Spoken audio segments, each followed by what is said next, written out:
Na hili la pale Uingereza kuna upepo unaendelea pale ukimkabili Keir Starmer, waziri mkuu wa Uingereza na chama chake, ambapo kwenye uchaguzi wa madiwani ule, uchaguzi wa serikali za mitaa ule, Labour wako hoi kweli kweli. Wamepoteza viti vingi sana kwa kweli.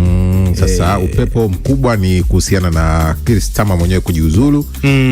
Wamekuwa kishinikiza hilo. Wapo viongozi watatu wamekwisha jiuzulu, waziri wake wakishinikiza na yeye afuate hilo, akae pembeni.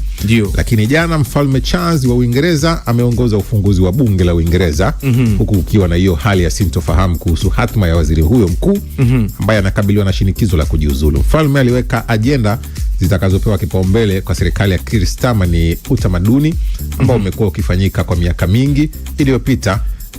Ilidhamiriwa kutoa mwelekeo kwa mzozo unaokumba chama tawala cha Labour kuhusiana ikiwa pia waziri mkuu anapaswa kujiuzulu kufuatia matokeo mabaya katika uchaguzi wa serikali za mitaa. Upepo fulani hivi ambao yani kwa namwambia mchungu kusikia waziri mkuu Uingereza anashinikizwa kujiuzulu sio story mpya kwenye utawala wa Uingereza. Huwa kila waziri mkuu akija kuna level akifika anaanza kutakiwa tu kuondoka.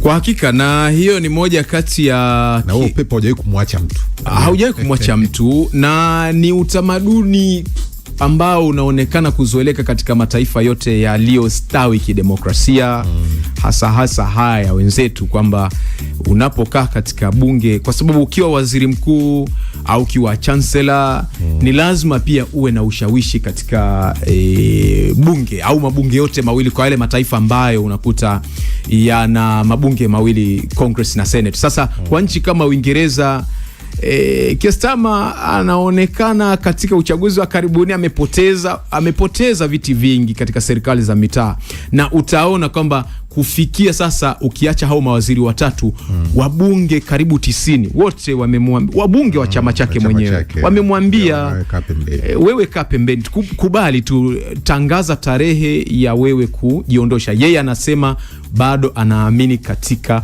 uendelevu wa utekelezaji wa ajenda yake alionayo ya maendeleo katika nchi. Kwa hiyo ni mvutano ambao kwa kweli hauonekani kuwa na mwelekeo, lakini kama mpaka mfalme amelihutubu bunge na of course hana uwezo wa kumshinikiza kwa sababu huyu ni mchaguliwa, waziri mkuu ni mchaguliwa. Kwa hiyo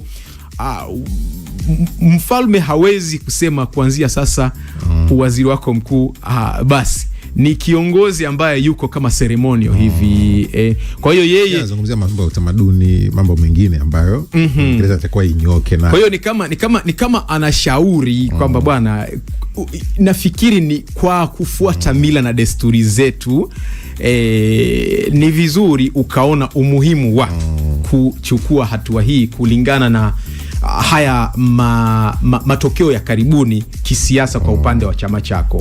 Huyo anasema mtee, vita ipo sana, shida moja, Trump na Netanyahu Irani hawajalala, wako macho. Trump anatusababishia mataifa maskini kwa tupate shida kwa sababu ya hasira yao binafsi. Haya bwana, asante. Kutoka na Nyamba Uwesu Mtuhi umeandika ujumbe wako. Lakini mwingine anasema anaitwa Emmanuel Mhomi kutoka mtaa Maendeleo Gata Singida kule, anasema tuko pamoja hadi tamati. Kipindi kizuri, asante sana pia. Trump anajikanyaga lakini ni muongo, hata ambaye hajasoma ataelewa kwamba kaenda kutafuta msaada.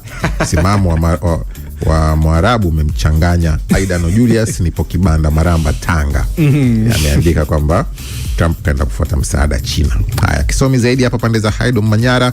Hivi kwa Trump anaweza kweli kuifutilia Irani au ni anasema au ni kamdomo tu? Sio kauli ya kwanza kuhusu kuangamiza, sio mara ya kwanza anatamka hilo. Afrika Kusini wana shida gani? Mbona hawataki raia wa nchi nyingine? Mtei nisome kama Ramadhani Kimweri Nyango toka Tanga, Mkeza Tanga. Wamekuwa kiamini kwamba mnachukua sana fursa zao kienda kule. Kichekesho ni kwamba hata wengi wanaosema kwamba fursa zao zinachukuliwa, hizo kazi ambazo wanasema zinachukuliwa, licha ya kwamba wana uwezo wa kuzifanya, wanazidharau kwamba ni za kichovu. Unaona sasa, sisi tukienda kuzifanya hizo kazi ambazo wanasema zinachukuliwa na wageni, wengi hata sifa za kuzipata hawana. Ningekuwa na nauli ningeenda kuisaidia Irani, japo sijui matumizi ya silaha, hata kurusha mawe nitashindwa kweli. Inaitwa Kipara Original. Hello. Kipara umetisha sana. Tuko pamoja mpaka tamati. Anaitwa Kelvin kutoka Narumu, Kilimanjaro, na yeye pia ametuandikia ujumbe wake. Lakini pia kupitia kwenye ukurasa wetu wa YouTube tumekuwa tukifuatiliwa na watu wengi kweli kweli. Marafiki zetu hawa tuwezi kuwaacha hapo kupitia hapo. Na wametenga muda wao kutufuatilia. Huyu anasema anaitwa Ahmed Rufai. Tuko katika kipindi chetu pendwa. Mungu awajalie katika uchambuzi mzuri uliotukuka. Asante. Asante sana. Mwingine ni Eric Joseph Mlai, anasema vipi kuhusu mustakabali wa maswali ya bunge kuhusu nyuklia za Irani? Vipi kuhusu Irani kusimamia msimamo wake na Marekani kuendeleza vitisho? Haya yote haya tumeyagusia. Juma Semindo nipo Yombo Vituka, na wafuatilia hadi tamati. Hassan Mlacha pia nimekuona. Ax Medicali kutoka Coventry UK kule yupo na sisi. Wow. Kupitia kwenye ukurasa wetu wa YouTube. Lakini pia Pesiha, tuko pamoja mpaka tamati, nipo mitaa ya Kibo. Ameandika ujumbe wake. Kina Ipiana Mwakilili, kina Bigi Mpiana, wote hao wapo na sisi kupitia ukurasa wetu wa YouTube. Sisi tunarudi kwa ajili ya wino mzito. Endelea